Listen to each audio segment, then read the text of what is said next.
Hi friends, welcome back to my channel. நம்ம இந்த வீடியோவில் பார்க்க போகிறது தமிழ்நாட்டின் பண்டைய நகரங்கள் தான். இது வந்து 6th இருக்கும். இந்த லெசன் வந்து இம்பார்ட்டண்ட்டாக கேட்டிங்கன்னா கண்டிப்பாக இது முக்கியமான லெசன் தாங்க. நீங்கள் குரூப் 2க்கு படிக்கிறீங்கன்னா இது உங்களுக்கு குயிக் ரிவிஷனுக்கு யூஸ்ஃபுல்லாக இருக்கும். இல்லை நீங்கள் குரூப் 4க்கு படிக்கிறீங்கன்னா இது ரிவிஷனுக்கு கண்டிப்பாக யூஸ்ஃபுல்லாக இருக்கும்.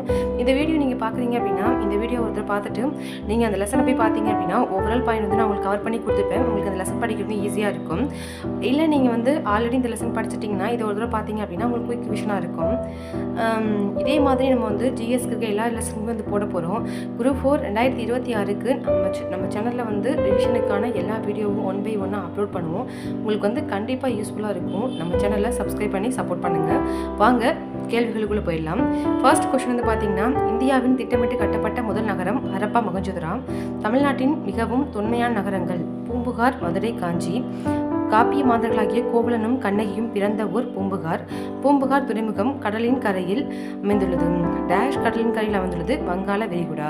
பூம்புகார் துறைமுகத்தில் சீரும் சிறப்புமாக நடந்த வணிகம் குறித்து குறிப்பிடும் நூட்கள் பட்டினப்பாலை, சிலப்பதிகாரம், மணிமேகலை. பூம்புகார் துறைமுகத்திற்கு வணிகம் செய்ய வந்த வெளிநாட்டவர் கிரேக்கம், ரோம். பூம்புகார் நகரத்து வணிகர்கள் கூடுதலாக விலைக்கு பொருட்களை விற்பதும் தவறான செயல் என்று அவர்கள் கருதினர் என்பதை டேஷ் நூல் கூறுகிறது. பட்டினப்பாலை ஆசிரியர் கடியலூர் உத்திரங்கணனர் டேஷாம் நூற்றாண்டை சேர்ந்தவர். பொது ஆண்டு முன் 2ஆம் நூற்றாண்டு. சங்க காலத்தில் தமிழகத்திற்கு இறக்குமதி செய்யப்பட்டவை குதிரைகள் கடல் வழியும், கருமிளகு தரை வழித்தடங்கள், தங்கம் வடமலை, சந்தனம் மேற்கு தொடர்ச்சி மலை, முத்து தென்கடல் பகுதி, பவளம் பார்த்தீங்கன்னா கிழக்கு பகுதி.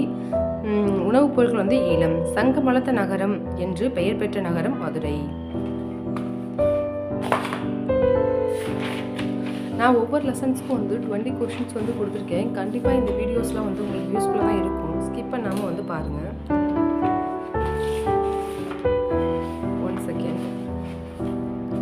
அடுத்த கொஸ்டின் பார்த்துடலாம். கடைச்சங்க காலத்தில் தமிழ் பணி செய்த புலவர்கள் 49. இஸ்ரேல் அரசர் சலோமோன் முத்துக்களை டேஷ் என்னுமிடத்திலிருந்து இறக்குமதி செய்தார் உவரி. ரோமானிய நாணயங்கள் தயாரிக்கும் தொழிற்சாலை இருந்த இடம் மதுரை. டேஷ் நகரில் தான் முதலில் ஏராளமான கல்வி கற்பதற்கான பள்ளிகள் அமைக்கப்பட்டது காஞ்சி. நலந்தா பல்கலைக்கழகத்தில் பயின்ற சீன வரலாற்று ஆசிரியர் டேஷ் கூடுதல் படிப்புக்காக காஞ்சியில் இருந்த கல்விக்கு வந்தார் யுவான். நகரங்களில் சிறந்தது காஞ்சி என்று கூறிய கவிஞர் காளிதாசர். கல்வியில் கரையில்லாத காஞ்சி என்று காஞ்சி நகரை புகழ்ந்தவர் திருநாவுக்கரசர். புத்தகாயா, சாஞ்சி போன்ற 7 இந்திய புனித தலங்களில் காஞ்சிபுரம் ஒன்று என குறிப்பிட்டவர் யுவாங் சுவாங். கோவில்களின் நகரம் என அழைக்கப்படுவது காஞ்சி. கைலாசநாதர் கோவிலை கட்டிய பிற்கால பல்லவ மன்னர் ராஜசிம்மன். ஏரிகளின் மாவட்டம் என்று அழைக்கப்படும் மாவட்டம் காஞ்சிபுரம். ஓகே ஃப்ரெண்ட்ஸ், இந்த வீடியோ உங்களுக்கு பிடிச்சிருந்துச்சுன்னா லைக் பண்ணுங்கள், ஷேர் பண்ணுங்கள், சப்ஸ்கிரைப் பண்ணுங்கள். தேங்க்யூ.